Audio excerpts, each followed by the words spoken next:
सेवा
অবতার সার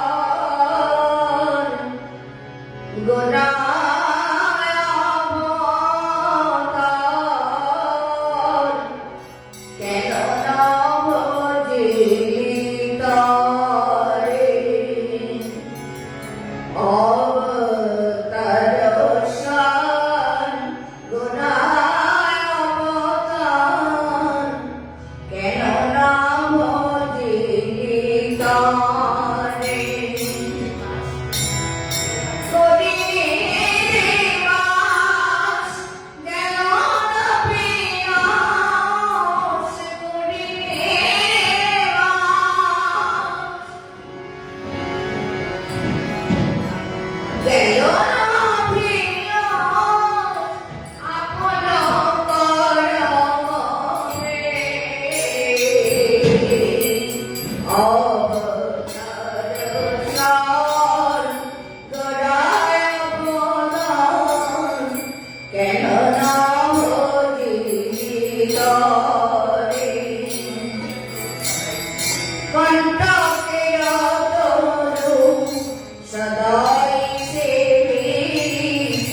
অমৃত পাইবার আসে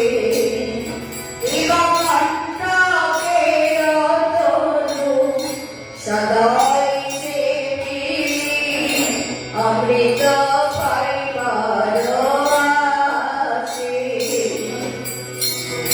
প্রেম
গৌরাঙ্গ ভুলি দাসনী সাধুর কথা সংসার ভরি গৌরাঙ্গ ভুলি দাসনী সাধুর কথা তরি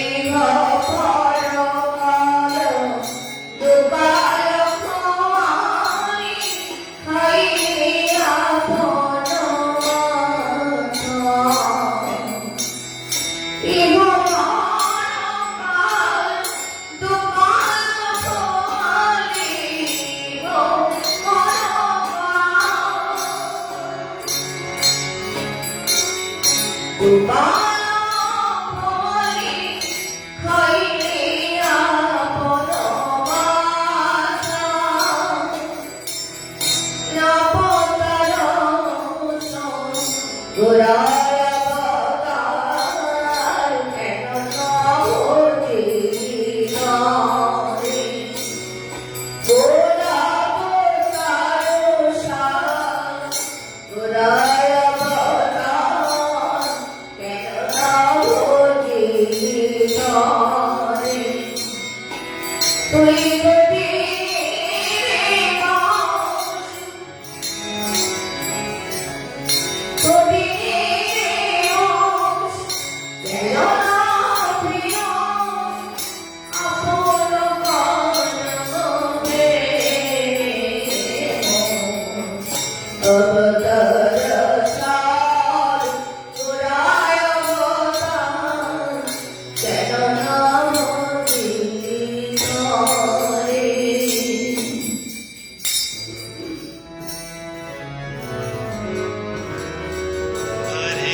Krishna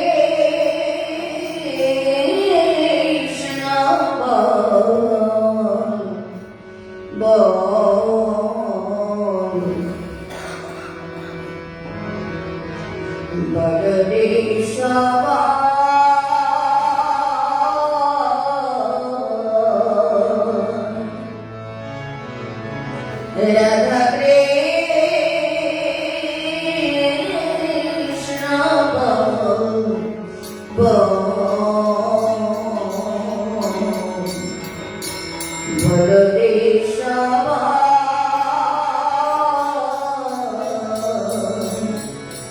शिक्षा दिया सबन दिया मिलचे नीचे गौरता जीव शिक्षा दिया जीव शिक्षा दिया जीव शिक्षा दिया सबन दिया मिलचे नीचे गौरता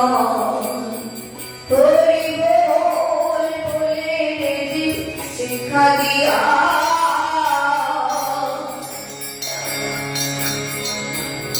हरि बोले जीव शिक्षा दिया जीव शिक्षा दिया सबन दिया बेचे नीचे गोलिका राधा कृष्ण बोल बोल बल कृष्ण बोल राधा कृष्ण बोल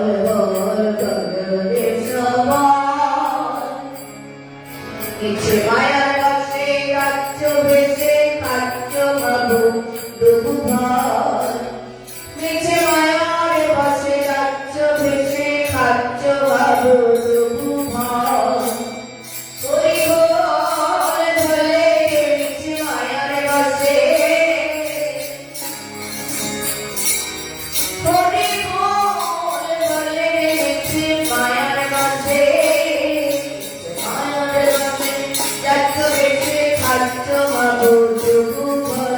Radha Krishna Bol Bol Hare Krishna Radha Bol Devi Krishna Devi Stop Kore Tovar Dukha Devi Krishna Devi Krishna Devi Stop Kore Tovar Dukha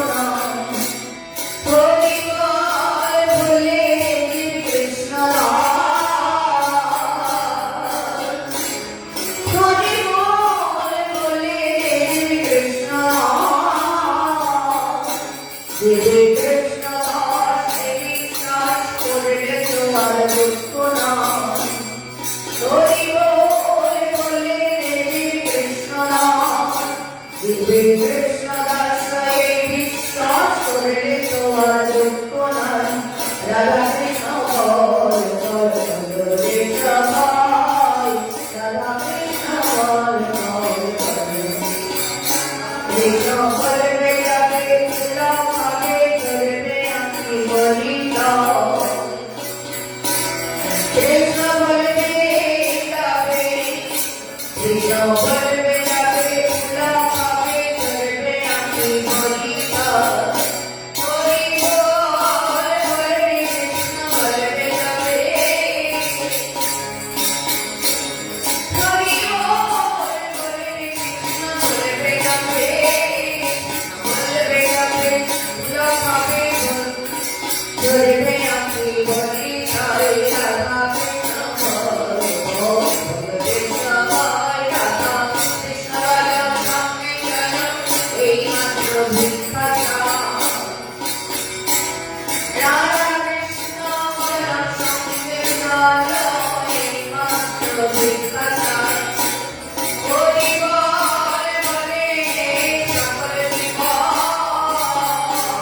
जय सकल विपद मुक्ति विनाश करे जगन्नाथ राधा कृष्ण बोल भगवती सभा राधा कृष्ण बोल संग जय माधवी जय राधा कृष्ण बोल संग जय माधवी जय राधा कृष्ण बोल भगवती सभा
ह्रीं तर्जनीभ्यं नमः ॐ ह्रूं मध्यमाभ्यं नमः ॐ ह्रूं नानाकाभ्यं नमः ॐ ऐकनिष्ठाभ्यं नमः ॐ ह्रूं परमनिष्ठाभ्यं नमः ॐ नमः शिवाय ॐ नमः मंगलाय ॐ नमः शशिशेखराय ॐ नमः भूषणाय ॐ नमः त्रिलोचनाय ॐ नमः वैष्णवेतनाय ॐ नमः मृत्युंजयाय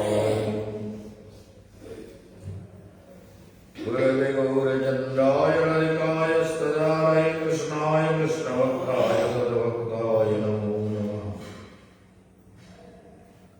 सर्वाग्रे परमाराध्य श्री गुरुपाद पद्मभक्त हृदय बंदे गोस्वामी महाराज তাঁর চরণ কমল বন্দনা করে তাঁর অহৈতুকী আশীর্বাদ প্রার্থনা করি। সমস্ত ভক্তবৃন্দ যারা আমাদের দৃষ্টির অন্তরালে নিরন্তর প্রোগ্রাম দেখে চলেছেন, প্রোগ্রামে সাবস্ক্রাইব করছেন, শেয়ার করছেন, সমস্তভাবে এই প্রোগ্রামের সঙ্গে জুড়ে আছেন যারা, সেই সমস্ত ভক্তবৃন্দ, বিদ্বৎ সমাজ, বৈষ্ণববৃন্দ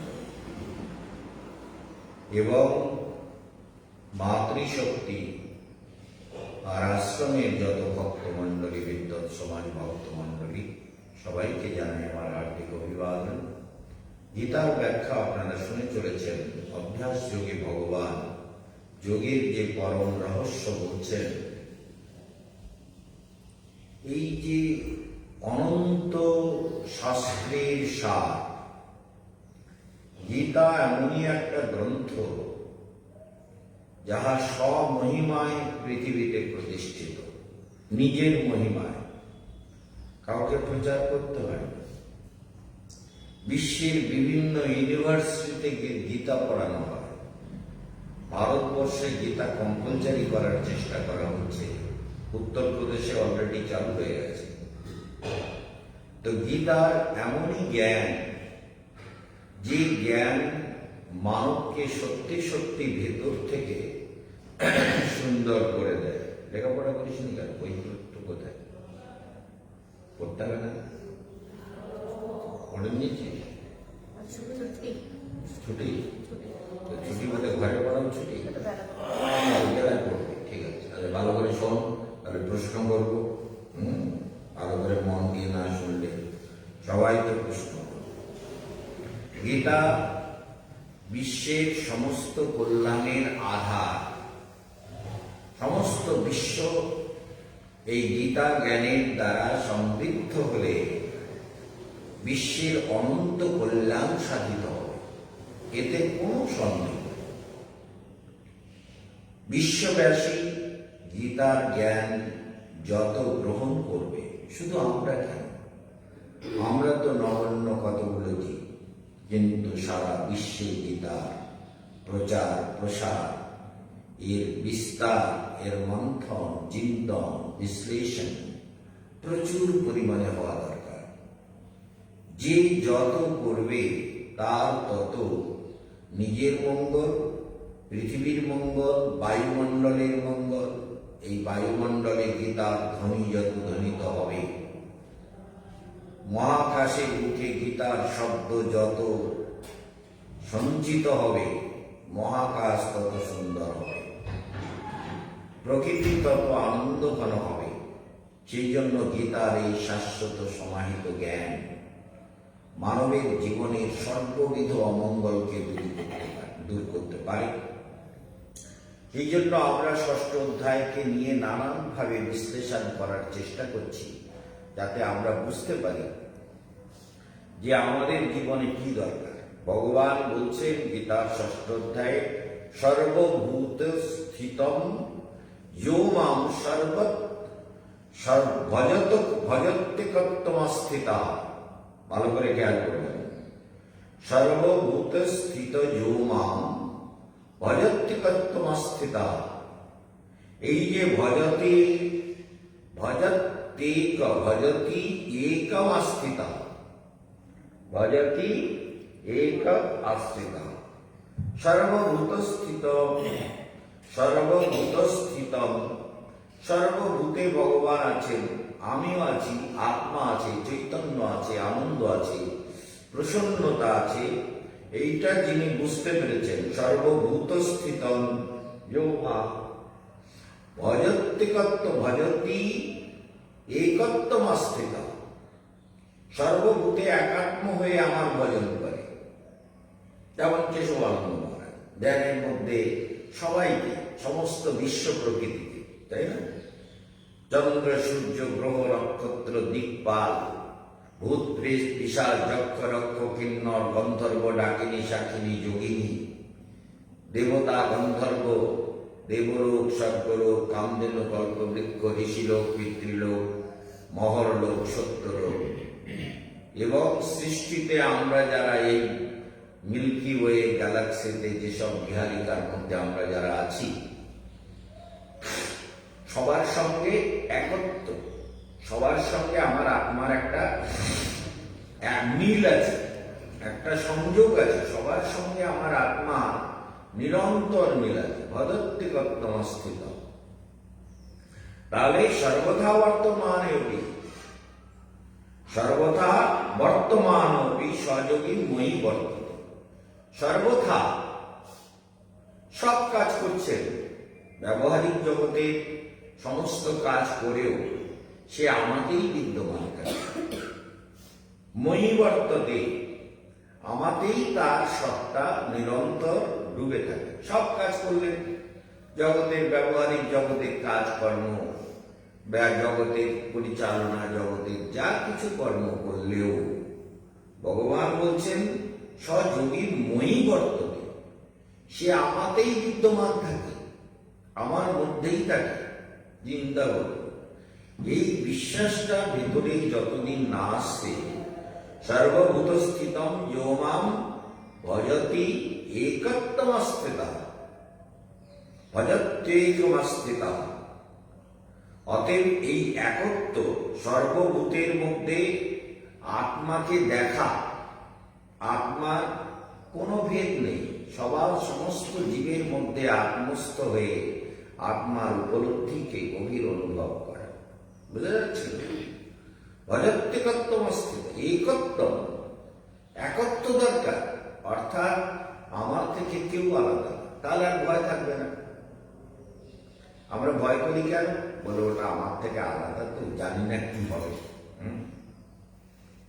যেমন আমাদের গোরাচাঁদ পরিক্রমা করতে গিয়ে বলে এই রাস্তাটা কোন দিকে গেল, যাই চলে এসেছি, যেমন এখানে মন্দির আছে, যেখানে যায় হবে মাতা দিকে কিছু।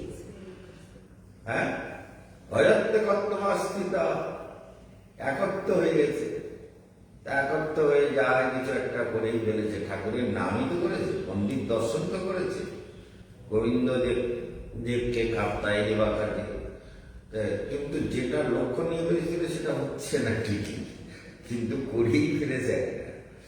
তো বলে তাহলে ভজত্যেকত্বমস্থিত যদি হয়, তাহলে আমি তো একত্র হয়ে আছি, তাই না? তাহলে আমার আর আলাদা হলো, গুরুদেব আমার কিছু আলাদা হয়েছে? বলে না, আলাদা কিছু হয়নি, যা করেছে ঠিক আছে, তাই না? ঠিকই আছে, একদম সত্য, কোনো সন্দেহ নেই।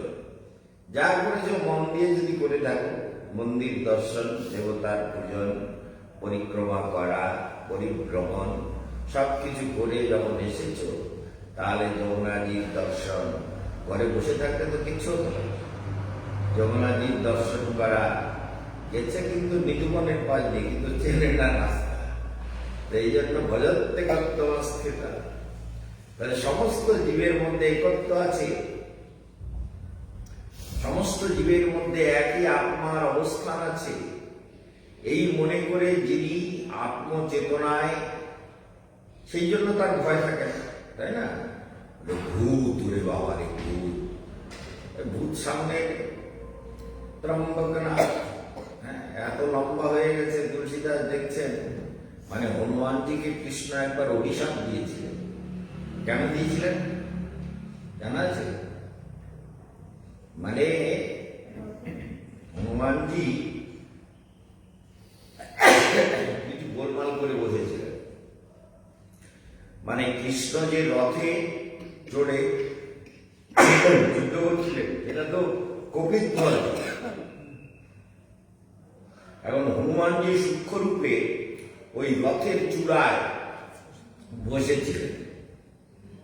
এবার অর্জুন যেই বলেছেন কৃষ্ণ নষ্ট মোহ স্মৃতির লব্ধা, আমার মোহ নষ্ট হয়ে গেছে আপনার কৃপায়, আপনার কথা কথা শুনে, আপনার যা সব কথা শুনলাম, ওরে বাবারে। আচ্ছা, তো তাহলে চিন্তা করুন, নষ্ট মোহ অর্জুনও বলছেন আর হনুমানজিও বলছেন, প্রভু আপনিই তো আমার রাম, আপনি তো আমার আরাধ্য দেবতা। আমি যুদ্ধে থাকবো বলেছিলাম, ভাইকে ভাইয়ের সঙ্গে একটা এগ্রিমেন্ট হয়েছিল, মানে হনুমানজির একটা এগ্রিমেন্ট করেছিলেন। কার সঙ্গে? ভীমের সঙ্গে। ভীম আসলে হিমালয়ে ঘুরছিল মনের আনন্দে। এখন দেখে একটা বাঁদর সরু সরু গলির রাস্তা দিয়ে যাবে, তো সেখানে দেখে বাঁদরের লেজ লম্বা হয়ে পড়ে, বলে এ হনুমান, হাই পুছটা।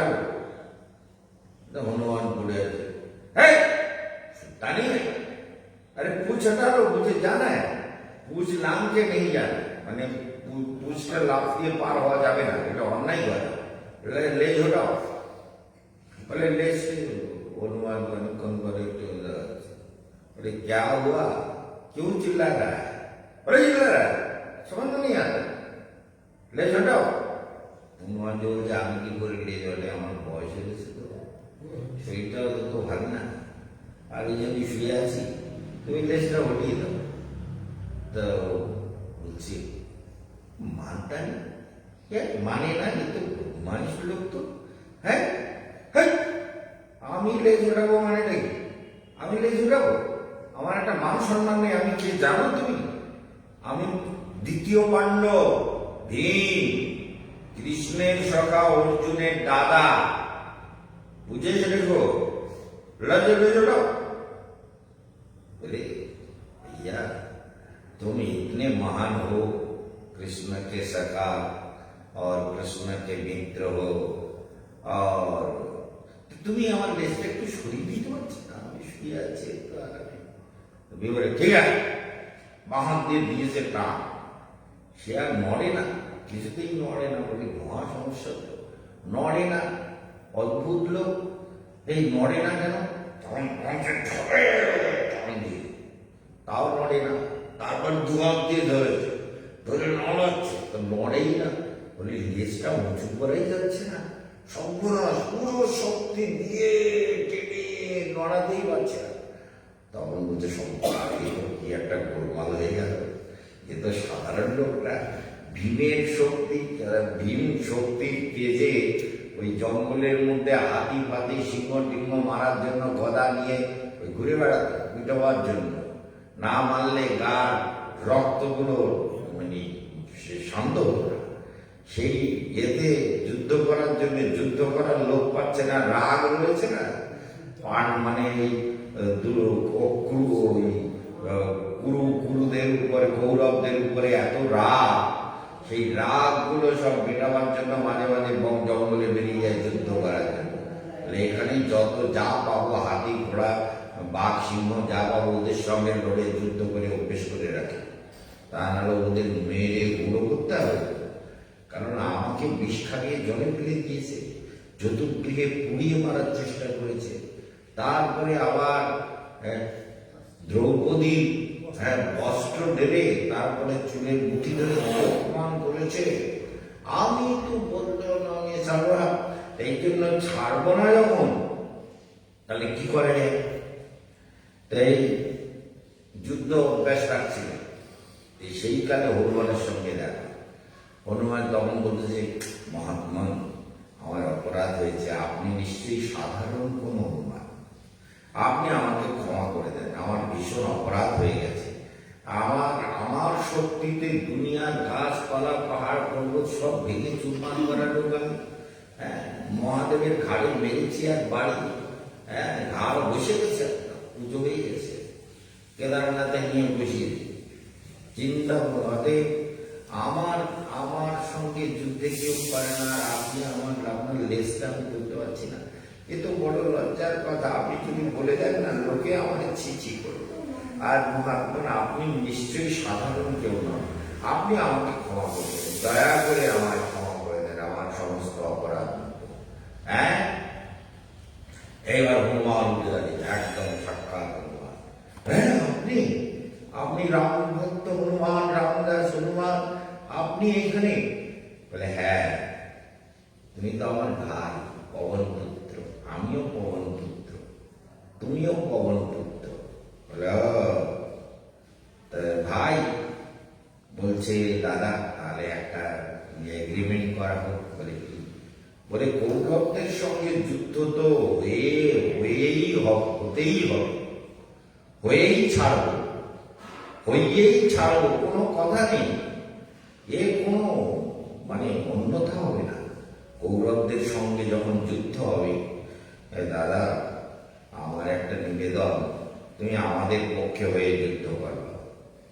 হনুমান বলে তোমাদের পক্ষ হয়ে যুদ্ধ? আরে না, আমি 4 যুগে জীবিত থাকবো ঠিকই, কিন্তু অদৃশ্য রূপে থাকবো। আমি তো হনুমান হয়ে যুদ্ধ করতে গেলে লোকে কি বলবে, হনুমান এসে গেলে যুদ্ধ ছেড়ে কে কোন দিকে দৌড়াবে। আমি যখন বিশাল রূপ ধারণ করে দাঁড়াবো, হনুমান তো বিশাল আকৃতি নিয়ে আমি যখন দাঁড়াবো, তখন তো সব কে কোন দিকে যুদ্ধ ছেড়ে পালাবে, সব ছন্ন ছাড়া হয়ে যাবে, উল্টো পাল্টা আমার গদার বাড়িতে কোথায় ছিন্ন ভিন্ন হাতি ঘোড়া মানুষ সব কোথায় বুড়ো হয়ে বেরিয়ে যাবে, তা ঠিক। আমি সামনে যাব না। দাদা আমার একটা অনুরোধ রাখো, তুমি আমাকে ছোট ভাই বলে স্বীকার করেছো, দেখো তুমি আমাকে পবন পুত্র বলে ছোট ভাই বলে মনে করেছো যখন, তা আমার অনুরোধটা তুমি রাখবে না? বলে অনুরোধ ঠিক আছে, অনুরোধ রাখবো। আমি সূক্ষ্ম রূপে থাকবো, ওই অর্জুনের সারথী কৃষ্ণের রথে ধ্বজাকে আশ্রয় করে সূক্ষ্ম রূপে থাকবে। বলে থাকবে তো? বলে হ্যাঁ, জয় তো তোমাদের হবেই, তোমাদের জয় তো হবেই হবে। আর সেই জয়ে আমি ঠিক তোমাদের সঙ্গে থাকবো। বুঝতে পেরেছিস? কে থাকবে?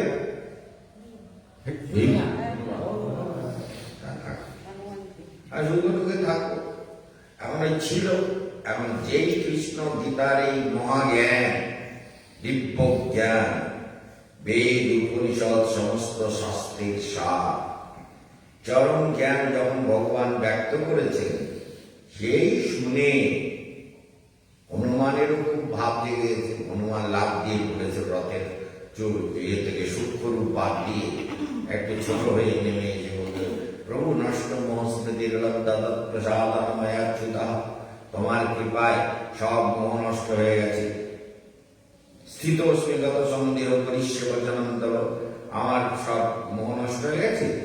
আর তোমার বচন শ্রবণ করে আমি একদম অধ্যাত্ম বিদ্যায় স্থিত হয়ে গেছি, আমার আর কোনো মায়া মোহ নেই। আমিও আজকে দিব্য জ্ঞান লাভ করলাম, তোমার কাছ থেকে যে মহাজ্ঞান পেলাম, আমিও কৃতার্থ। এই তুমি কোথায় ছিলে? কৃষ্ণ বলছেন ছিলেটা কোথায়? যুদ্ধের সময় তো তোমাকে কোথাও দেখিনি। বলে আমি তো এই ধ্বজায়। আরে ধ্বজায়? আমি রথ চালাচ্ছি আর তুমি আমার মাথার উপরে বসে বসে দেখে বেড়াচ্ছ। তুই তো ভীষণ বাজে লোক, তুই তো উল্টো পাল্টা, তুমি আমার ভক্ত হয়ে আমার মাথার উপরে বসে থাকবা, এটা কোনো কথা হলো? সেই জন্য তোমাকে আমি অভিশাপ করবো। বলে অভিশাপ? বলে হ্যাঁ। বলে তুমি পিশাচ জনি প্রাপ্ত হও, পিশাচ। বলে প্রভু কতদিন? বলে যতদিন তোমার প্রভু রাম রূপে আমি আবার তোমাকে মুক্ত করে না দিই, ততদিন পিশাচ হয়ে থাকো। বলে তাই থাকি, আর কি হবে? পিশাচ হয়ে রামের সেবা করবো। চিন্তা করবো, হনুমানজি পিশাচ হয়ে রামের সেবা করছেন। তুলসীদাসও দেখেছেন, বিরাট লম্বা চওড়া বিরাট হনুমান, বাবা পিশাচ জনিতে কত কিছু করেছেন। তুলসীদাসকে পিশাচ জনিতে রাম দর্শন করিয়েছেন। পিশাচ জনিতে রামের দর্শন করার সৌভাগ্য হনুমান করে দিয়েছে তুলসীদাস। সেই এমনই জ্ঞান, তাহলে চিন্তা করুন, এই জ্ঞান লাভ করতে গেলে কি করতে হয়? কালকে বুড়ি বারবার বলছে দুর্গম্যা দুর্গম্যা দুর্গম্যা। বাবা ভালোই তো পণ্ডিত হয়ে গেছে বুড়ি। এইবার গুরুগম্যা, আর বলি গুরুগম্যা মানে কি? এই অভি বল, গুরুগম্যা মানে কি? গুরুর কাছ থেকে জানতে হবে। গুরুগম্যা মানে গুরুই এই জ্ঞান দিতে পারেন, সেই জন্য এটা গুরুগম্যা, গুরু প্রদত্ত জ্ঞান। জগৎগুরু কৃষ্ণ, আর এখানে গুরু কেশবানন্দ মহারাজ, তাই তো? জগতের গুরু কৃষ্ণ, আর এখানে গুরু কেশবানন্দ মহারাজ। তাহলে কৃষ্ণ জ্ঞান দিয়েছেন, আর সেই জ্ঞান কেশবানন্দ মহারাজ আমাদেরকে দিচ্ছেন। তাহলে দেখা যাচ্ছে গুরুগম্যা মানে গুরু ছাড়া এই জ্ঞান কিছুতেই প্রাপ্ত হওয়া যাবে না, সেই জন্য গুরুগম্যা। গুরুগম্যা গুরুগম্যা শোনে তো, এটা বলে যাচ্ছে দেখি, বা পণ্ডিত হয়ে গেছে তো, বলি অনেক কিছু পণ্ডিত হয়ে গেছে, এই জন্য। তাহলে গুরুগম্যা মানে কি হলো? গুরুর কাছ থেকে জ্ঞানটা লাভ করতে হবে। গুরুই পথ, গুরুর উপদেশ রূপী পথে আমার কর্ণকুহরে জ্ঞানগুলো প্রবেশ করিয়ে সেই জ্ঞানের বন্ধন করে করে নিজেকে জ্ঞানী করে তুলতে হবে, তাই না? এবং যোগী করে তুলতে হবে, জ্ঞানী যোগী ভক্ত করে তুলতে হবে, এই জন্য গুরুগম্য। তাই বলছেন যে সর্বথা বর্তমান সহযোগী বই বর্তমান, সে যোগী সবসময় আমাকে থাকে, সমস্ত প্রাণীর মধ্যে নিজের অবস্থানকে অনুভব করে, ভালো করে চিন্তা করতে হবে। আর সহযোগী মই বর্ততে, সে আমাকে বিদ্যমান থাকে, আমার থেকে কখনো আলাদা হয় না। যা কিছু করে, খায় তো আমাকেই খায়, ভাবে তো আমাকেই ভাবে, বিচার করে তো আমাকে নিয়েই করে, চর্চা করে তো আমাকে নিয়েই করে। সেই জন্য সে যোগী আমাতেই বিদ্যমান থাকে। ভগবান বলতে চিন্তা করুন, আপনাদের অন্তরে ভগবান থাকে, আর আমি ভগবানের অন্তরে থাকি, বুঝতে পারলেন? তার মানে যোগী হচ্ছে ভগবানের অন্তর্জাত, কার অন্তর্জাত? আর ভগবান, বুঝতে পেরেছিস? বাহ, তারা আমাদের অন্তর্যামী ভগবান, আর ভগবানের অন্তর্যামী কেশবানন্দ মহারাজ, যোগীগণ।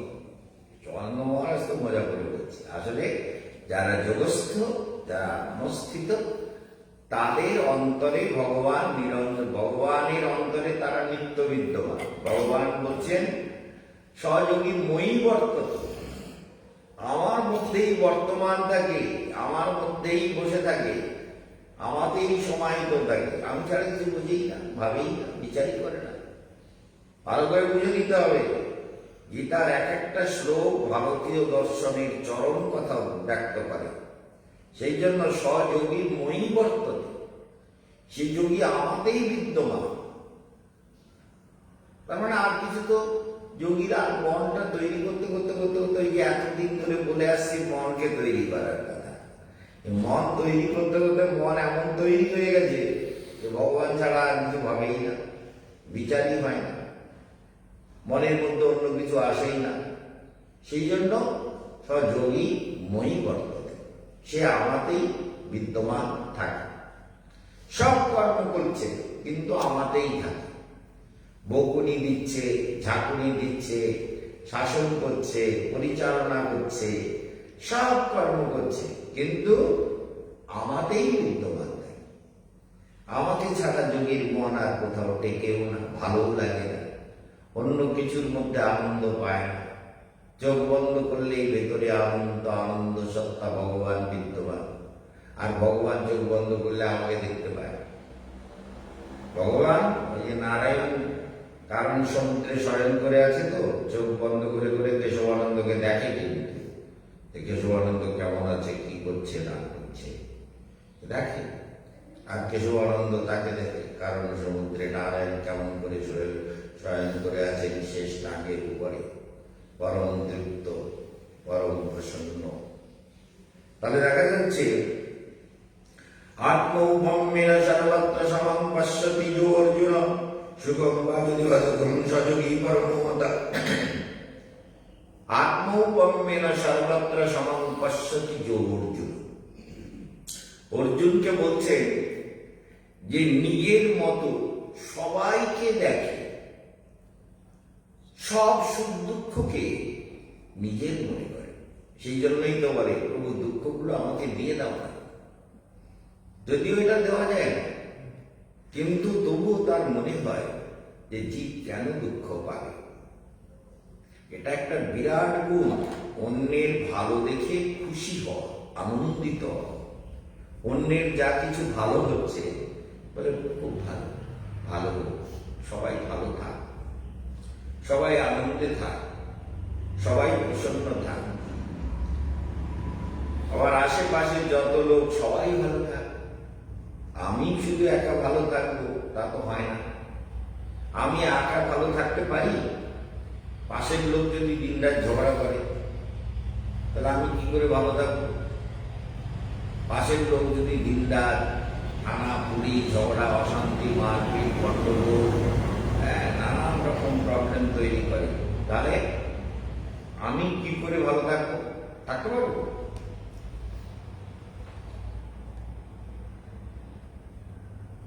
তাহলে আমি ভালো থাকতে পারবো না। সেই জন্যই ভগবান বলছেন যে যোগীগণ অন্যের সুখে সুখী হয়, সমদর্শী না, অন্যের সুখে সুখী হয়, অন্যের দুঃখে দুঃখীও হয়। যেটা দুঃখ পাচ্ছে সুখ পেলে বলে হ্যাঁ সবাই সুখে আছে, বাহ বাহ, সবাই ভালো থাক, সবাই আনন্দে থাক।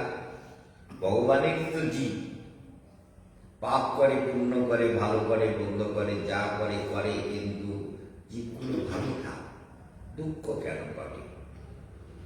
তো যোগীর মন কিন্তু সবার সুখের জন্য লালায়িত হয়, সবাইকে সুখী করতে চায়।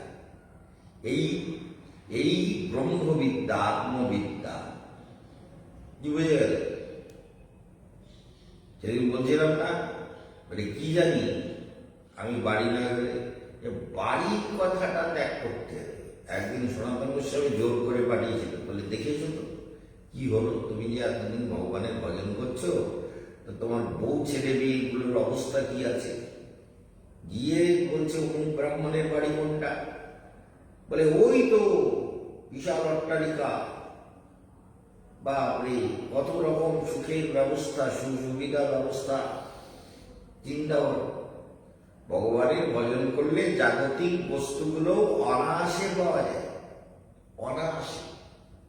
জাগতিক সুখ সুবিধে সব চলে আসে, ভজন যদি ঠিক মতো হয়, মন যদি ঠিক মতো দানে লাগে। সেই জন্য বলছেন সুখম বা যদি বা দুঃখম, অর্থাৎ সেই যে যোগী যিনি অন্যের সুখে যার চিত্ত আনন্দিত হয়। আর জগতের লোক কি অন্যের সুখে জেলাসি হয়, কি হয়? ও এত ভালো আছে, সব ভালো আমার হবে, যা খারাপ সব ওদের হবে। একেবারে সত্য কথা, এই জগতে বিচিত্র, ও কারোর ভালো দেখতে পারে না। এই হচ্ছে জগতের মানবের মানসিক চেতনা। মানে সাধনা না করার জন্য, তপস্যা না করার জন্য, ঈশ্বর উপলব্ধি না হওয়ার জন্য জীব পরের ভালো দেখতে, ওর কেন এত ভালো হচ্ছে? সমস্ত জীব এইরকম প্রতিহিংসা পরায়ণ, বিদ্বেষ পরায়ণ। এই জন্য এরা যোগী হতে পারে না, এরা সাধনা করতে পারে না, এরা অমৃতত্ব লাভ করতে পারে না, এদের জীবনে নানান জটিলতা তৈরি হয়। মনে থাকবে তো? সেই জন্য সবাই ভালো, সবাই আনন্দে থাকে। সবার ভালো হলে অন্তত আমার তো ডিস্টার্ব হবে না, তাই না? আশেপাশে যদি সবাই ভালো থাকে তাহলে আমার সাধনায় ডিস্টার্ব হবে না। আবার আমি এখানে হরিকথা হচ্ছে, যদি চারিদিকে ঝগড়া অশান্তি চেঁচামেচি উদ্বেগ এইসব হয়, তাহলে কি হবে? তাহলে হরিকথাতে ডিস্টার্ব হবে, মন একাগ্র করা যাবে না, ঈশ্বরে মনঃসংযোগ হবে না।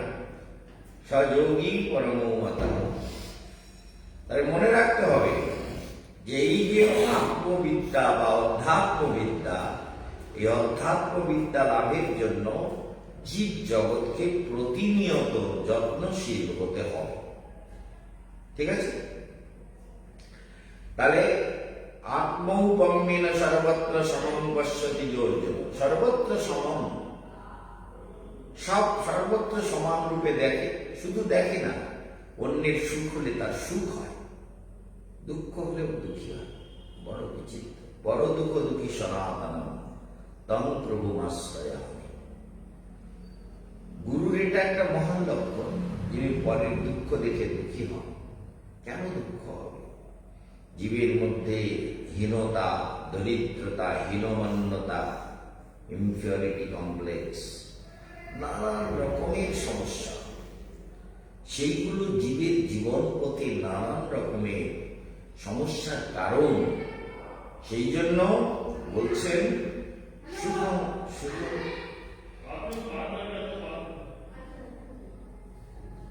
সুখম বা যদি বা দুঃখম সহযোগী পরমতা। দেখো কোন কোন রূপ নেবে। সুখম বা যদি বা দুঃখম সহযোগী পরমতা। সেই যোগী ভগবান বলছেন, সেই যোগী পরম মানে শ্রেষ্ঠ, সেই শ্রেষ্ঠ যোগী সহযোগী পরমতা, সেই শ্রেষ্ঠ যোগী। এটা আমার মত। কৃষ্ণ বলছেন এটা আমার মত। তিনি শ্রেষ্ঠ যোগী, যে অন্যের দুঃখে দুঃখী হয়, অন্যের সুখে সুখী হয়, যার মধ্যে কোনো জেলাসি নেই। তিনি করুণা, করুণ হৃদয়, করুণার ঘনমূর্তি। কেন এই দুঃখ পাবে প্রভুর সংসারে? যার জন্য তো এত হরিকথা, এত ফেসবুকে, হোয়াটসঅ্যাপে, ইউটিউবে নানানভাবে আপনাদের হরিকথাগুলো লোকের কাছে পাঠানো হচ্ছে।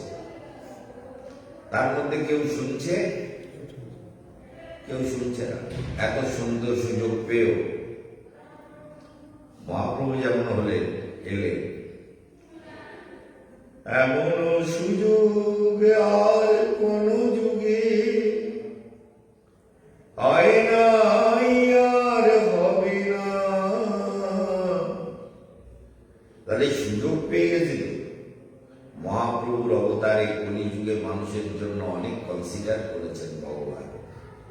বলে সহজ হয়ে যাও, সুন্দর হয়ে যাও, সরল মনে কৃষ্ণ কীর্তন করো, সরল হইয়া করো কৃষ্ণ সংকীর্তন।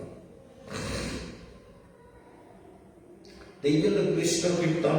তাহলে দেখা যাচ্ছে ভগবান বলছেন, আমার মতে সে সর্বশ্রেষ্ঠ যোগী, সযোগী পরমতা। সে পরম শ্রেষ্ঠ, যে অন্যের দুঃখে দুঃখী হয়, আমাতেই অবস্থান করে, আমারই চিন্তন করে, আমারই মনন করে। অন্যের আনন্দ হলে তার আনন্দ হয়, অন্যের আনন্দ হলে আনন্দ। মনে রাখতে হবে, এগুলো হচ্ছে গীতার শাশ্বত জ্ঞান, অমৃত বিদ্যা। এই বিদ্যা জীব লাভ করলে আর জীবের কোনো মায়া, মোহ, সংসার, যন্ত্রণা, ক্লেশ কিচ্ছু থাকবে না। মানুষ যখন বিষয়ের মধ্যে ঢুকে যায় না, তাহলে সমস্যা হয়ে যায়। এবার অর্জুন এতক্ষণ শুনতে শুনতে শুনতে শুনতে অর্জুন বলে, পরম মত, তোমার মতে সর্বশ্রেষ্ঠ যোগ। কিন্তু কৃষ্ণ, তুমি যে যোগের কথা বললে, যো অয়ং যোগস্তয়া প্রত্যম সম্যেন মধুসূদন, যো অয়ং যোগস্তয়া প্রত্যম, তোমার দ্বারা যাহা বলা হলো যোগের কথা, তুমি যেগুলো বললে, সাম্যেন মধুসূদন, এই যে সমতা, এই যে শ্রেষ্ঠত্ব, এই যে পরম জ্ঞান, এই যে দিব্য উপলব্ধি, এতস্যাহং ন পশ্যামি চঞ্চলতা স্থিতিং স্থিরাম, এতস্যাহং ন পশ্যামি। তো হবে কি করে? তুমি তো গড়গড় করে বলে, কেশবানন্দ মহারাজ তোমার কথাগুলো গড়গড় করে বলে যাচ্ছে, সবাইকে বলে যাচ্ছে এরকম করলেই হবে। কিন্তু তুমি বুঝতে পারছো মানুষের অবস্থাটা কি, সংসারে পড়ে কি পরিমাণে কাঁদুনি চুবুনি খাচ্ছে, তার যন্ত্রণা শেষ আছে। ছেলে মেয়ে পুত্র পরিজন, মঠ মন্দির আরো যন্ত্রণা, মঠ মন্দিরে 12 জায়গার 13 সন্তান, হ্যাঁ, নিজের ভাই বোনের মধ্যে মিল হয় না, নিজের বাপ বেটা সন্তানের মধ্যে মিল হয় না, আর 12 জায়গার 13 পয়দা হওয়া চিজ এক জায়গায় যখন হয় তখন এক একজন আর এক দিকে গোট আনে।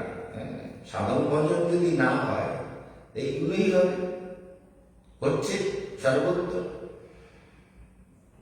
বুঝতে পারছেন তো? সাধন ভজন যদি হয়, সাধু সঙ্গ ঠিক মতো হয়, আর ঠিক মতো হরিকথা শোনে, কিছুদিন মঠে থাকার পরে মনে করে আমি তো কেল্লা ফতে করে নিয়েছি, এখন লোকে আমাকে প্রণাম করে, বাড়ি গেলে দুটো প্রণামই দেয়, দক্ষিণা দেয়, ভিক্ষা পাই, ভিক্ষে করি। মঠ থেকে বেরিয়ে গেলেও ভিক্ষে করলে বহু টাকা কামাই করতে পারবো। ও মানে মঠে এসে যদি সাধন ভজন না হয়, ঠিক মতো সাধনা না হয়, ঈশ্বর উপাসনা না হয়, ঈশ্বর প্রণিধান না হয়, ঠিক মতো হরিকথা না শোনে, বেশিরভাগ ক্ষেত্রে মঠে এসে দেখা যায় হরিকথা, কেশবানন্দের হরিকথার থেকে বেশি পালাতে পারে না, কারণ এমন লজিক, এমন এমন জায়গায় এমন এমন হাতুড়ি মারে, ওরে বাবারে, সেই হাতুড়ির ঘা সামনে না থাকলে হাতুড়ি আর একটু কায়দা করে মারি, হ্যাঁ, হরিকথা শোনা বাদ দিয়ে পালাচ্ছে, তখন হাতুড়ির ঘা খেয়ে বলে বাবা যা দরকার নেই বুঝে দেয়। বুঝতে পারছো? এর মঠের লোকগুলো আমি হরিকথা বললে পালাবার উপায়। গুরুদেব তাই বলছেন, গুরুদেব 9টায় প্রসাদ পেতেন রাত্রে, গুরুদেব তাই পালাতে পারছেন না। গুরুদেব বলছেন কেশবানন্দ তোমার ভাগবত শোনার জন্য আমি বসে থাকি, আমি শুনি তোমার ভাগবত, তোমার বিচার, তোমার বক্তৃতা আমি শুনি, আমার জন্য বক্তৃতা দেবে। চিন্তা করতে হবে। তাহলে কেশবানন্দ মহারাজ এমন ভাবে বক্তৃতা দেন যে তার বক্তৃতা ছেড়ে পালাবার মতো রাস্তা থাকে না, সেই জন্য পালাতে পারে না। কিন্তু রাস্তা যদি একটা পায়, তাহলে অর্জুন যেরকম বলছে যে কৃষ্ণ যো অয়ম যোগস্তয়া প্রত্য, তুমি যে যোগের কথাগুলো বললে, এই যে সমতা, এই যে সমতারূপী যোগ, এই সমস্ত প্রাণীর সুখ দুঃখে সমভাব, চিত্তের সমস্ত চঞ্চলতা ত্যাগ করে প্রশান্ত ভূমিকে লাভ করা, চিত্তের প্রশান্ত স্থিতি, নিবাতস্থ দ্বীপের মতো চেতনাকে স্থির সমাহিত করা, এই যে অনন্ত আনন্দ, অনন্ত চেতনা, এই যে আমি যেই সোজায় গেলাম না, আমার তলপেটটা কিন্তু টান পড়ে গেছে, টান দিয়েছি, কারণ ওগুলো হ্যাবিট হয়ে গেছে, অভ্যেস হয়ে গেছে। হ্যাঁ, এই জন্য এই তলপেট টেনে ধরে যত মন্ত্র জপ সাধনা করবেন, স্পাইনাল কর্ড সোজা করে, তত তাড়াতাড়ি ভগবানের কাছে পৌঁছে যাবে। দিস ইজ দ্য টেকনোলজি, একেবারে পারফেক্ট টেকনোলজি। কথাটা বুঝে গেল? Perfect technology. ভালো টেকনিশিয়ান গাড়ি দেখলেই বলে দেয় এই গাড়িতে এই প্রবলেম, খুলে বোনেটটা খুলে বললো এই সমস্যা হয়েছে। খুব ভালো টেকনিশিয়ান যে বহুদিন ধরে গাড়ি ঠিক করতে করতে, আর ব্রেনি টেকনিশিয়ানেরও খুব তীক্ষ্ণ ব্রেন থাকা দরকার, তীক্ষ্ণ ব্রেনি টেকনিশিয়ান। আর একজন সারা জীবন ওর লেবারগিরি করে করে টেকনিশিয়ান হতে পারছে না, কিন্তু ও কিন্তু বড় টেকনিশিয়ান। ওই সবাই জানে, বলে এই গাড়িতে হাত দিলেই করে দিতে পারে কি প্রবলেম হয়েছে। তাহলে দেখা যাচ্ছে যে ভালো টেকনিশিয়ান যেমন বুঝে ডিফেক্টটা কোথায় হয়েছে, তেমনি এই সাধনার ক্ষেত্রে কোন কারণে জীবের উন্নতি হচ্ছে না, সেটা কেশবানন্দের মতো টেকনিশিয়ান কিন্তু বলে দিতে পারে। আর সেইগুলো জীব শুনছে না, সেইগুলো জীব করতে চাইছে না।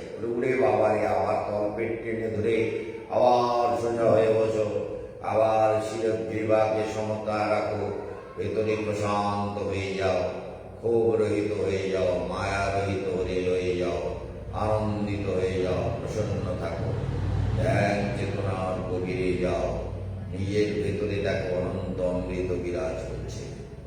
এসব অদ্ভুত ব্যাপার, তাই না? এই জন্য কৃষ্ণ এতস্যাম নবস্যামি চঞ্চলতা ছিলাম, এ তো আমার মনে হচ্ছে এ খুব কঠিন ব্যাপার। অর্জুন বলছেন চিন্তা করুন, আমরা বলিনি তো, অর্জুন বলছেন যে কৃষ্ণ তুমি যে বলছি না এই জন্য এই স্থিতি, আমি তো চিন্তা করেই পাচ্ছি না যে কি করে হবে। তুমি তো বলে দিলে ফটাফট, আর পরবর্তীকালে কলিযুগে কেশবানন্দ বলবে, আরো সাধুরা বলবে, আরো যোগীরা বলবে, আরো আত্মবিদ যারা তারা বলবে, আরো সিদ্ধ ভূমিতে যারা পৌঁছবে তারা বলবে। কারণ ছন্দ তো একটাই, তাই না?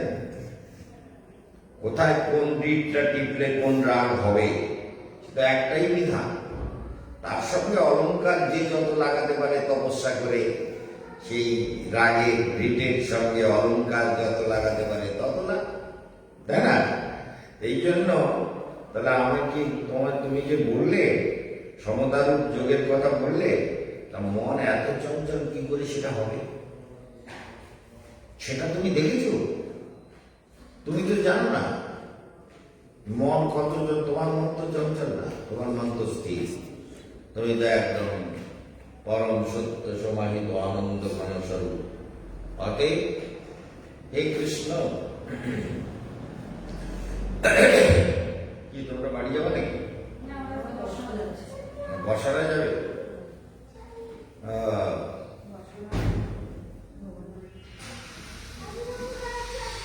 চঞ্চলতা স্থিরাম, কি বোঝা গেল?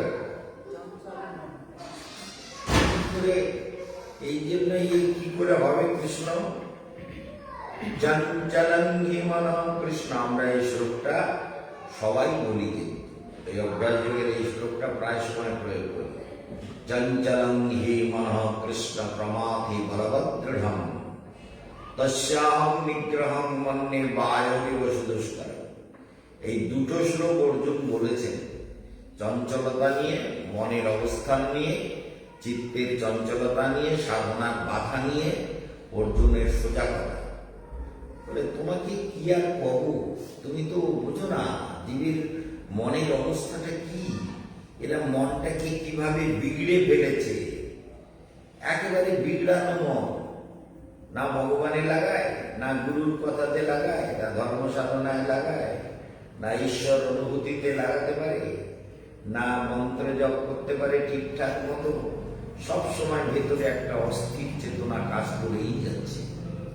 তো এই যে অস্থির চেতনা, চঞ্চলত্বাৎ স্থিতিং স্থিরাম চঞ্চলং হি মনঃ কৃষ্ণ প্রমাথি বলবদৃঢ়ম তস্যাহং নিগ্রহং মন্যে বায়বিব সুদুষ্কর।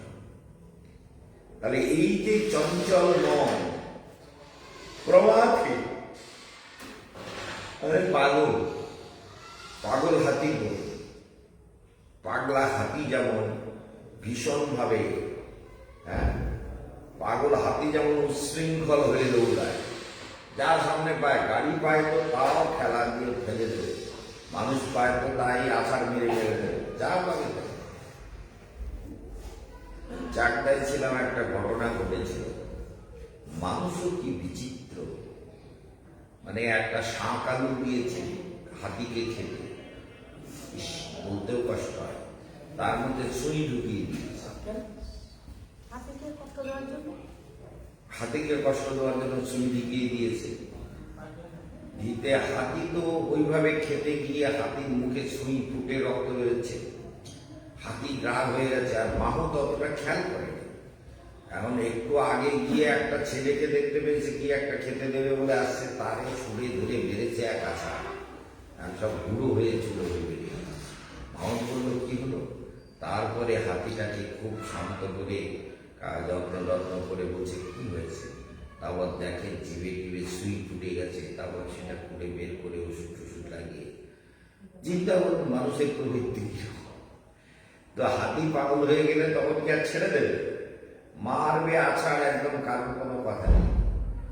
হ্যাঁ, নিজের মাহতকেও ছাড়ে না যখন পাগল হয়ে যায় বা হাতি, তখন কাউকে ছাড়বে না, যারে পাবে তারাই আছাড় মারবে।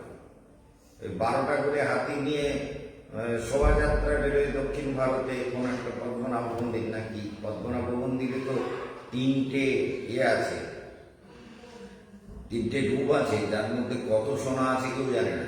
একটা খালি খোলা হয়েছে, তাতে 12,000 কোটি সোনা, 12,000 কোটি টাকার সোনা পাওয়া গেছে। তাও সেই 12,000 কোটি টাকার সোনা এখন তো দাম বেড়ে হয়ে গেছে বোধহয় 36,000 কোটি টাকা, তারও বেশি হয়ে গেছে। আর তখন পেয়েছিল। এখনো দুটো ওই রকম ঘর বন্ধ হয়ে আছে, আগের বোঝা গেছে, ঘরগুলো বন্ধ হয়ে আছে, তার মধ্যে সোনা ভর্তি, করা ভর্তি। এই যে চঞ্চলতা স্থিরাম, তাহলে চঞ্চলঙ্ঘি মনঃ কৃষ্ণ প্রমাধি বলবদৃঢ়ম তস্যাহম নিগ্রহং মন্যে বায়ুরিব সুদুষ্কর। বায়ুকে যদিও বশে আনা যায়, কন্ট্রোল করা যায়, কোন রকম ভাবে কিছু করা যায়, কিন্তু মনকে করা যায়। হে কৃষ্ণ, মন তো সাংঘাতিক ব্যাপার। তুমি তো সমানে বলে গেলে, কেশবানন্দ মহারাজেরও বলে যাচ্ছে, যোগীরা বলে যাচ্ছে, সাধুরা বলে যাচ্ছে, কিন্তু মন যে কিভাবে সংসারী জীবকে নাকানি চুবানি দেয়, সব সময় নাকানি চুবানি দিচ্ছে, ভেতরে যন্ত্রণা দিয়ে যাচ্ছে।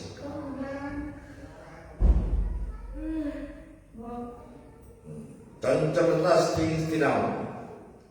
তো দেখুন, যখন ভগবান বলছেন যে এই যে চঞ্চল মন, অর্জুন বলছেন এই চঞ্চল মনকে বশ করা কি এত সোজা?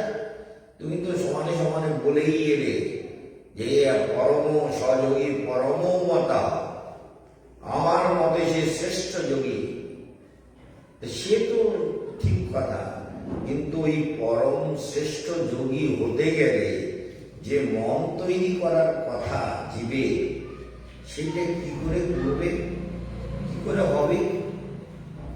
কিন্তু তুমি যা বললে সে তো চরম কথা, পরম মঙ্গলের কথা, জীব জীবনের চরম মঙ্গলের কথা তুমি বলছো, কিন্তু সেটা হবে কি করে? অর্জুন কৃষ্ণকে বলছেন কি চঞ্চলঙ্ঘি মনঃ কৃষ্ণ প্রমাধি, শুধু প্রমাধি বললেন না, বলবান, বলবৎ দৃঢ়ম তস্যাহম নিগ্রহং মন্যে, তাকে নিগ্রহ করা আমার মনে হয় বায়ুরিব সুদুষ্কর, বায়ুর থেকেও কঠিন। এই যে অর্জুনের এবং কৃষ্ণের বার্তারা, তখন ভগবান কি বলছেন? শ্রী ভগবান বাচ, ভগবান বলছেন অসংশয়ং মহাবাহো মনোদুর্নিগ্রহং চরম অভ্যাসেন দুঃখন্তে বৈরাগ্যের চরিচ্ছতে। এইটা নিয়ে প্রচুর কথা বলতে হবে। ভগবান বলছেন অসংশয়, তোমার কথায় কোনো সন্দেহ নেই, তোমার কথায় তুমি ঠিকই বলেছ। মনের এই অবস্থা, জীবকে সংসারে চুবাচ্ছে কে? এই যে এসব মিডিয়া সংসারে ভাষায় দিতেছে পরম উদ্বেগ। যত উদ্বেগ পাচ্ছে কেন? মনের জন্য। মনকে তৈরি করতে হবে, কথাটা বোঝা গেল তো? সেই জন্য মনকে সবাই তৈরি করবেন, আর গীতার এই জ্ঞান অভ্যাস করবেন।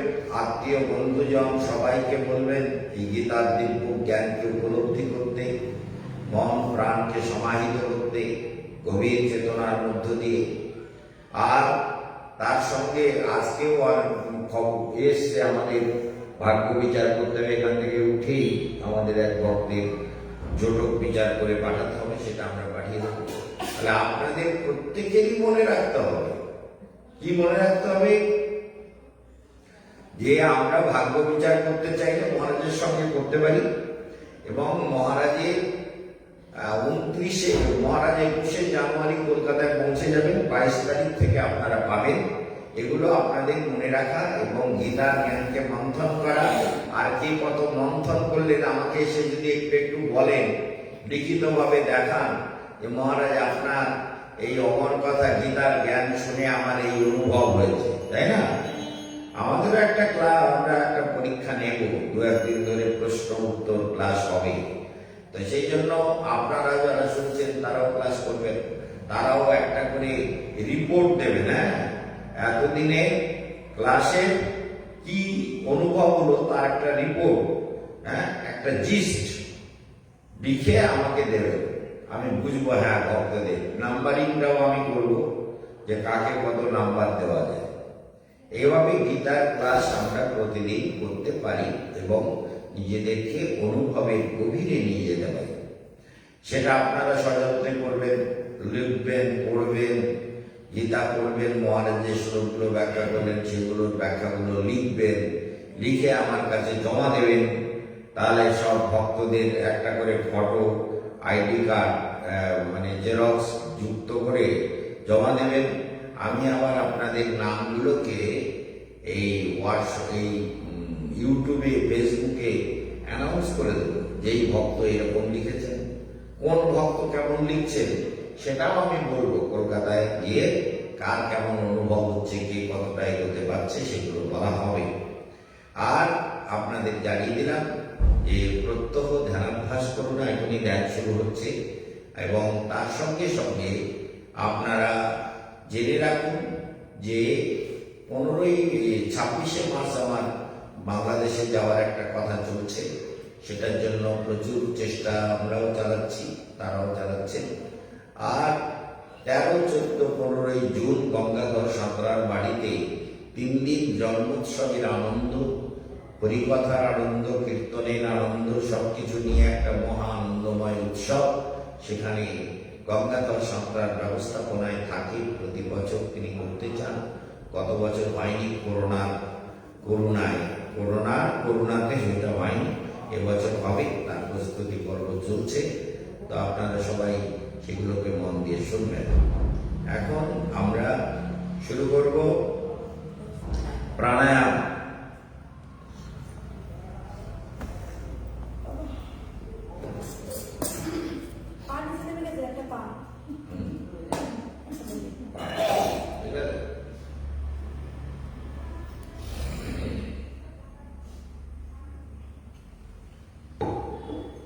भस्त्रिका प्राणायाम स्टार्ट।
বিশ্রাম।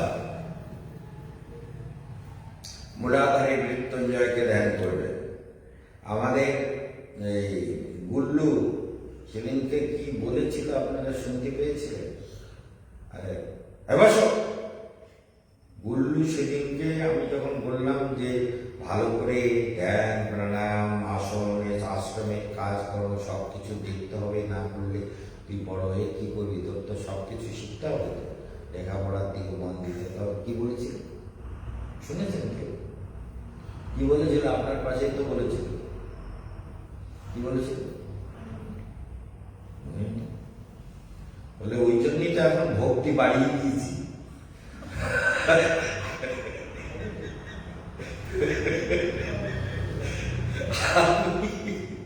ওই দিনকে বলিনি কথাটা।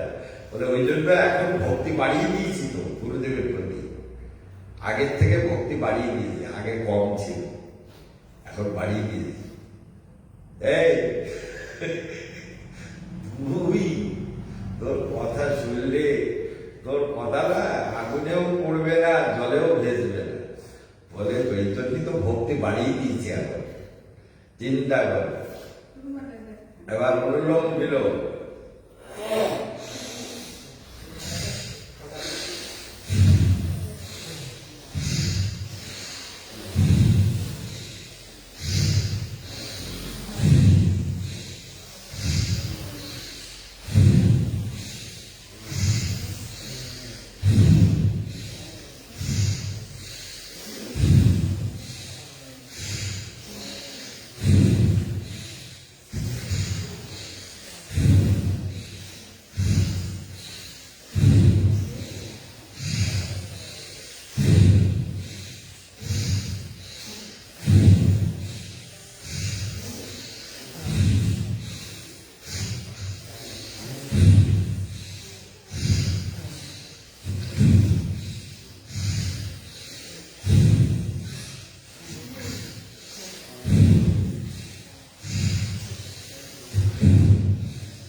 বিশ্রাম।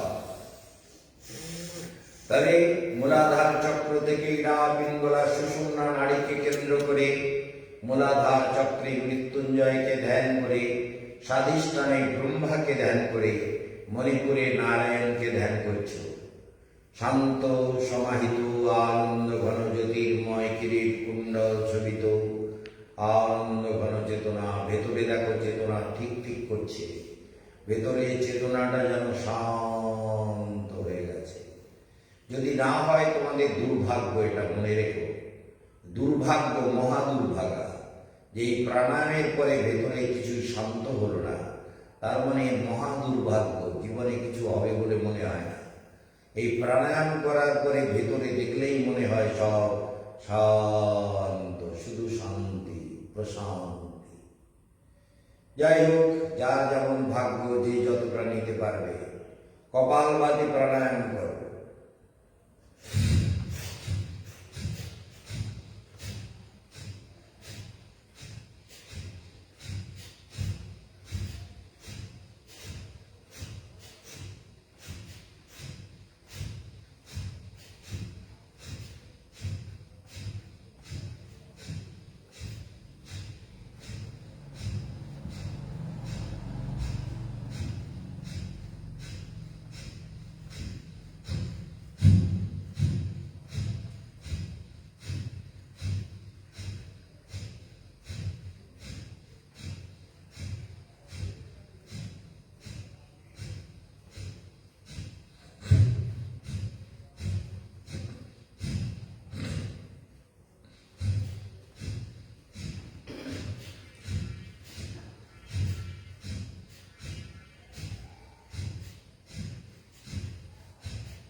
বিশ্রাম।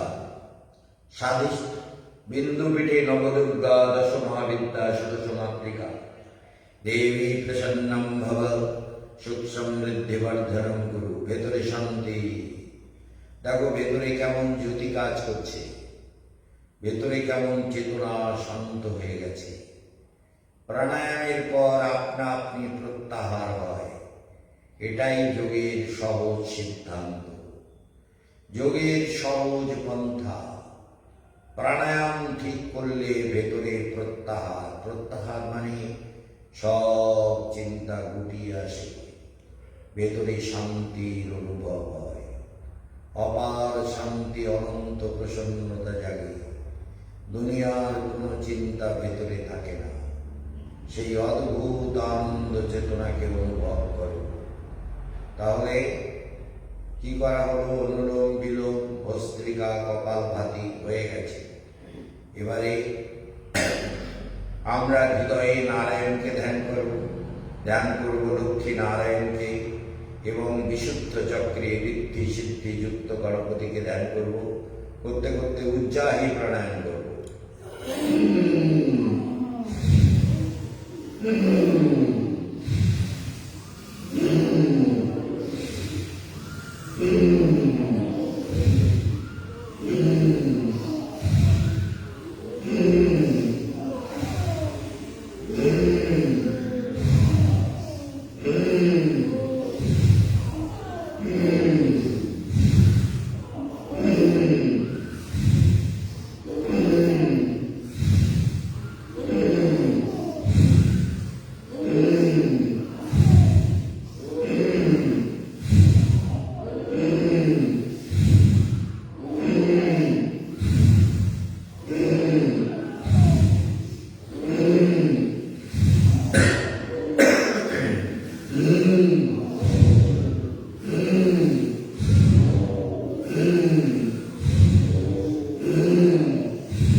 ভেতরে শান্তি।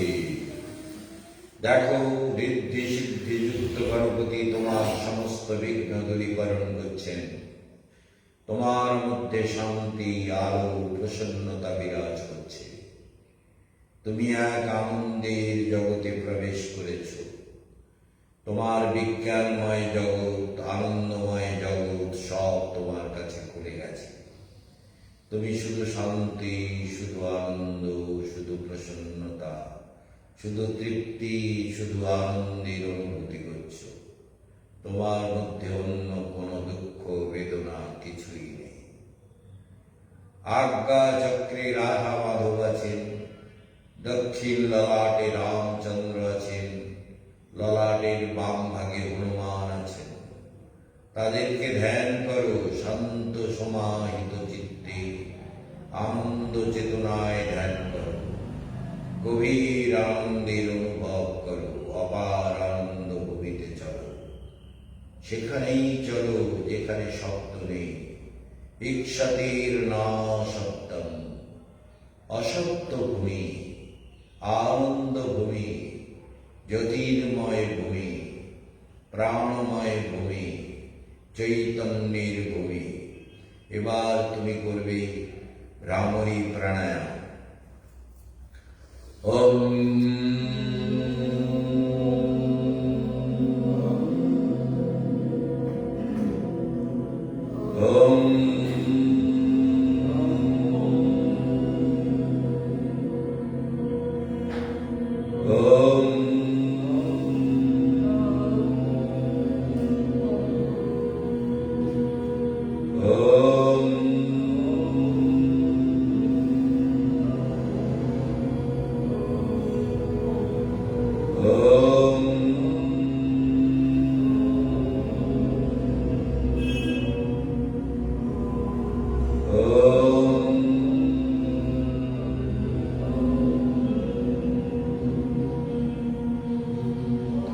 বিশ্রাম। সহস্রারে জগদম্বা জগজ্জননী ত্রিনয়নী মহাশক্তি রূপা দুর্গে দুর্গতি নাশিনী দশভুজা जगत कल्याणी सर्व कल्याण विधान कारिणी दुर्गा के ध्यान करो। ओम ह्रीं दुं दुर्गायै नमः। सहस्रारे ब्रह्मा विष्णु महेश्वर के ध्यान करो। सृष्टिकर्ता पालनकर्ता संहारकर्ता रूपे তোমার সহস্রারে নিত্য বিদ্যমান। সহস্রারের বাম ভাগে মহালক্ষ্মী বিরাজিত, ধ্যানময় চেতনায় দেখো। দক্ষিণ ভাগে সরস্বতী বিরাজিত, ধ্যানময় চেতনায় অনুভব করো। ও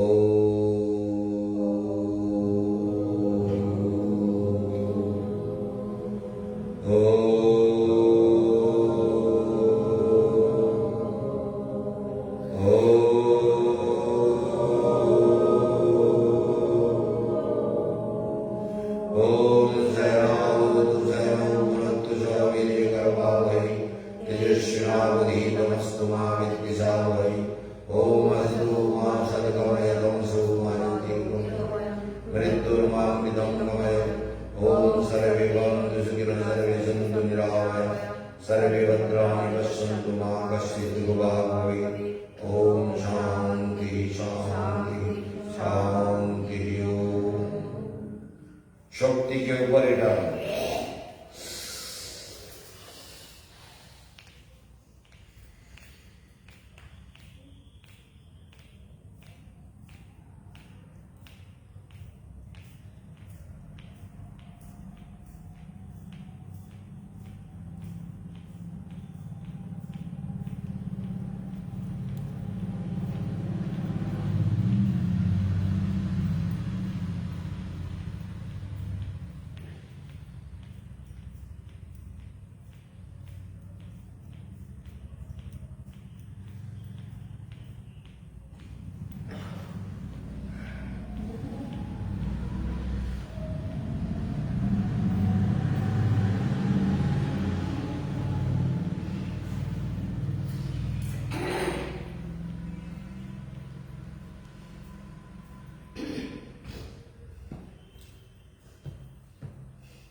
হাতগুলোকে এরকম সোজা করতে হবে। কি ডুবুরে বাজাচ্ছ? ভেতরে টানো, ঠিক মতো হাত সোজা করে, ঠিক মতো হাত সোজা করে শক্তিকে টানো। হাত একদম সোজা, আবার চাপ।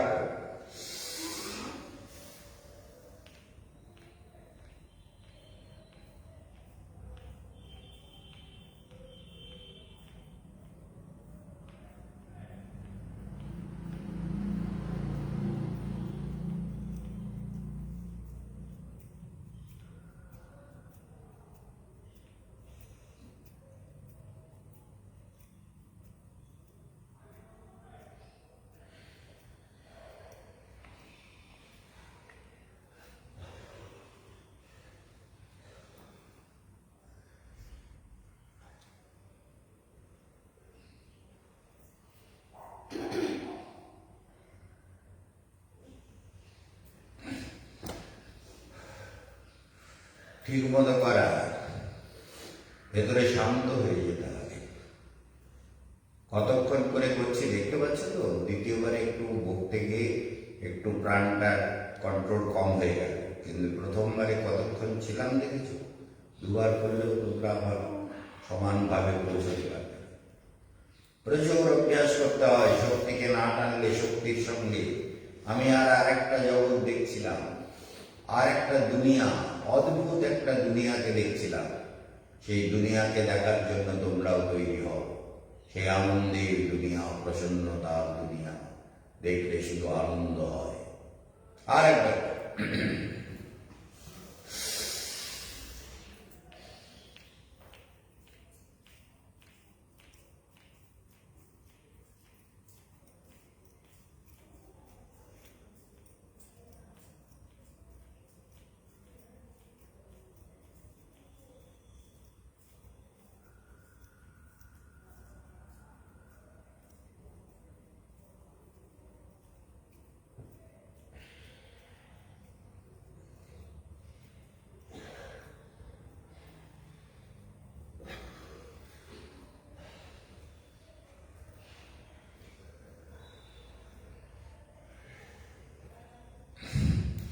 আমি যখন করছি, আমি কিন্তু সহজ করতে পারি, সহজভাবে ধ্যান করতে হবে। আর আমাদের গায়ত্রী ডুমুর বাজাচ্ছে, হাত সোজা করতে হবে, এরকম কানের পায়ে যাবে সোজা স্ট্রেট, এরকম করে। আমি কি হাতকে এরকম করছি, হাত পুরো সোজা, একদম আরো সোজা, কানের কাছে দিয়ে হাত উঠবে, তবে সোজা হবে। হাত আরো কাছে, সেই জন্য হাত সোজা করে শক্তিকে, পেট সোজা হবে না, হাত সোজা হবে না, কান সোজা হবে না, তো ভগবানকে এমনি পাওয়া যাবে। আর জোর দিয়ে মুখের মধ্যে এরকম জোর লাগবে না মুখটা। আমি তো, আমার মুখটা বিকৃত হচ্ছে কি? মুখটা করছি আনন্দ ঘন চেতনায় ধ্যান করতে হবে। আনন্দ চেতনায় মুখ সহজ, সব সহজ, সহজ ভাব। শক্তিকে টানতে হবে পুরো পর দিয়ে, কিন্তু সোজা হয়ে। যা কিছু ফাঁকি, যা কিছু ঠিক করবা না, এত প্র্যাকটিক্যাল দেখিও, যা ঠিক করবা না সব নিজের ডিফেক্ট থেকে যাবে। এই জন্য নিজেকে ঠিক মতো করতে হবে। ঠিক আছে, শুরু করো।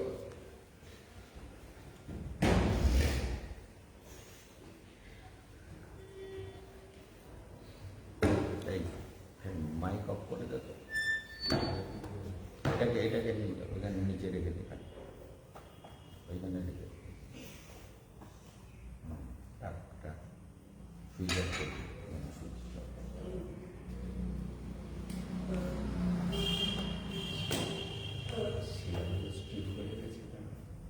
এই বারবার উঠিস কেন রে?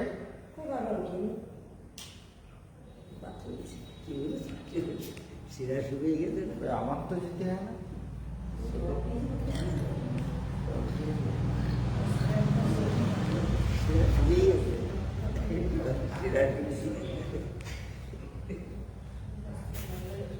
ফটাং ফটাং করে আওয়াজ হচ্ছে না, মটমট করে। এতক্ষণ পদ্মাসনে বসেছি তো, এতক্ষণ তো পদ্মাসনেই ছিলাম। তুই ছিলি এক পা পদ্মাসন না? কেন এক পা উঠেছি? তুমি পাউডে নিয়ে তাহলে এই তুই পদ্মাসন করছিস? হ্যাঁ, কেন না বললে করবি না? না শুধু ভক্তি বাড়িয়ে দিবি না? বলে ভক্তি এখন বাড়িয়ে দিয়েছে।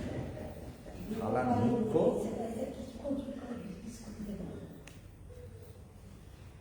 পদ্মাসনে বসিস নি কেন তুই? এই পদ্মাসনে বসিস নি কেন? পদ্মাসনে বসতে বলিস, তুই বসিস নি, তুই মূর্খ, তোর লজ্জা করতেছে না?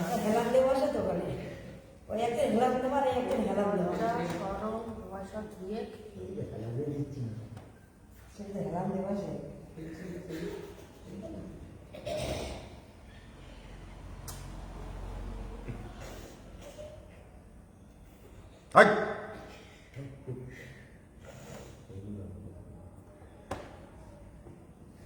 চোখ বন্ধ, যা করবি চোখ বন্ধ করে।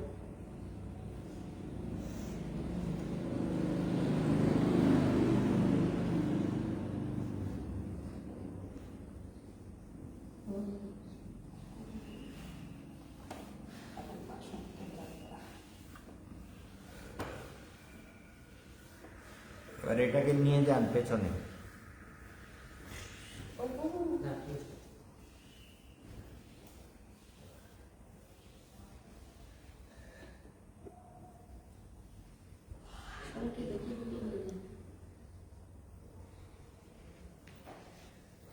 ভেবেই নকি বাড়তেছে না। দুই বোন, দুই ভেবি। অবশ্যই ভগবানের অসীম ভগবানের অসীম নামটা কেউ হয় না, কেউ হয় না, আমরা সবাই প্রভুর অসীম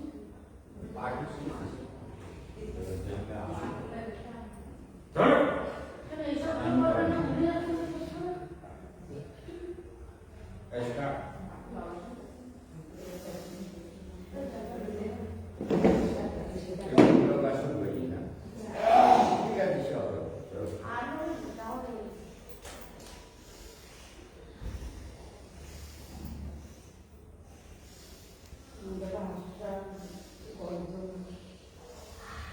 আবার বসবো।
পারবে না, মাঝে মাঝে এসে একটু ভাব দেখিয়ে দেয়।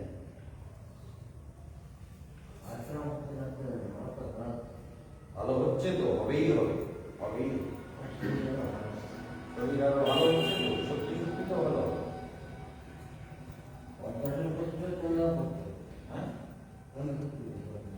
হ্যাঁ বাহ, পদ্মাসন একটা বুড়ো মানুষ পদ্মাসন করতে, পদ্মাসনে বসে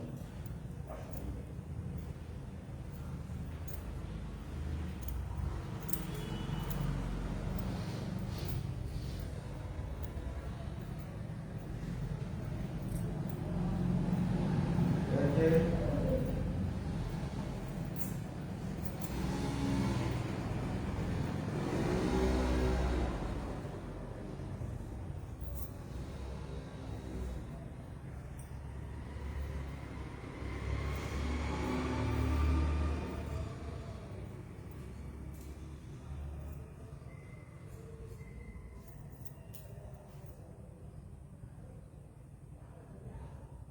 এই তুমি ঘাট ঘোরাও ঠিক মতো নমিতা ভালো করে ঘোরাও ওই নমিতাকে বলছি ঘাট ঠিক মতন ঘোরাও ঠিক মতন ঘোরাও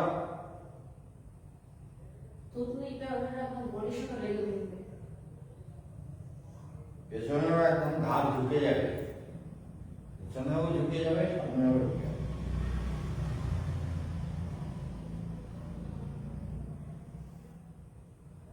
অভাগা জীবের কপাল কি আর আমি বদলাতে পারি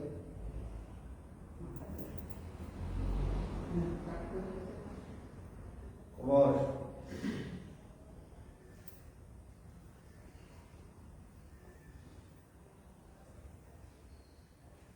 প্রাণায়াম করলে মানুষের সব রোগ চলে যাবে এই যে ওর পেন টেন হয় সব চলে যাওয়ার কথা কিন্তু ঠিক মতো পারবে না তো এখনো কাঁধ উঁচু করে কাঁধ উঁচু করবে না আমরা যেমন করি তেমন দেখ সবার দিকে দেখলেই বুঝতে পারে তবু সারা অভাগা বুঝবে না বকে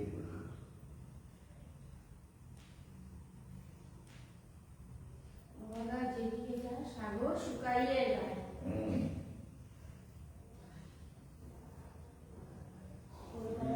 ঠিক আছে শুকিয়ে যাবে কলকাতায় কলকাতা থেকে ওখান থেকে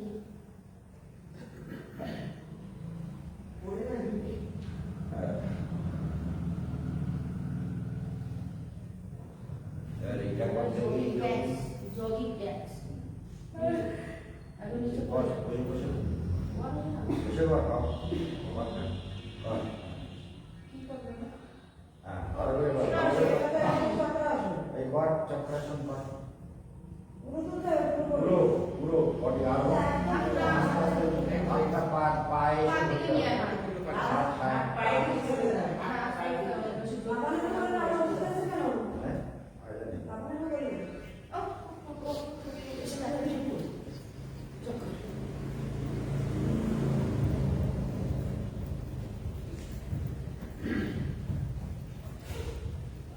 কি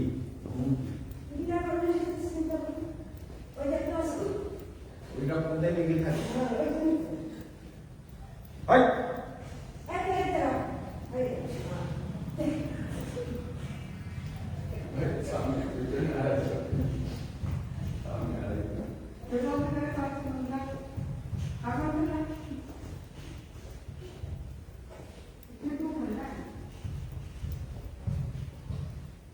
তুমি ঠিক মতো কর ঘরে দেখা যাবে ঘরে আমি দেখছি উধার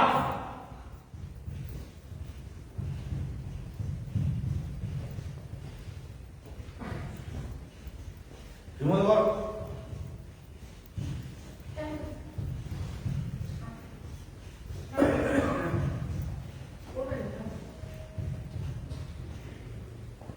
ঠিক মতন সব কাজ করছে আর ওরে আবার শেখাচ্ছে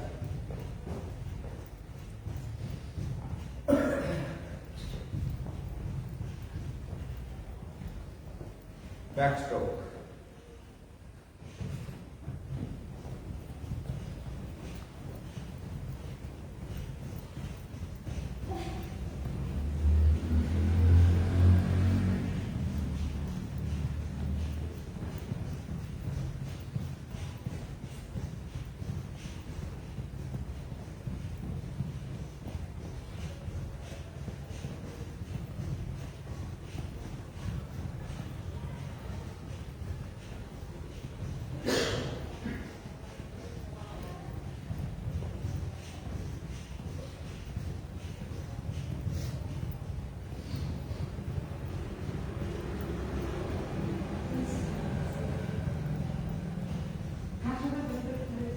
হাই আবার আগুনে ঢুকে ও যা করছে করুক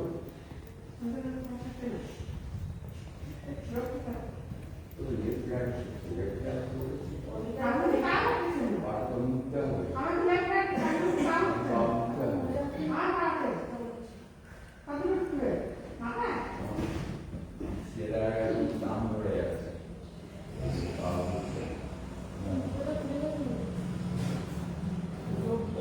না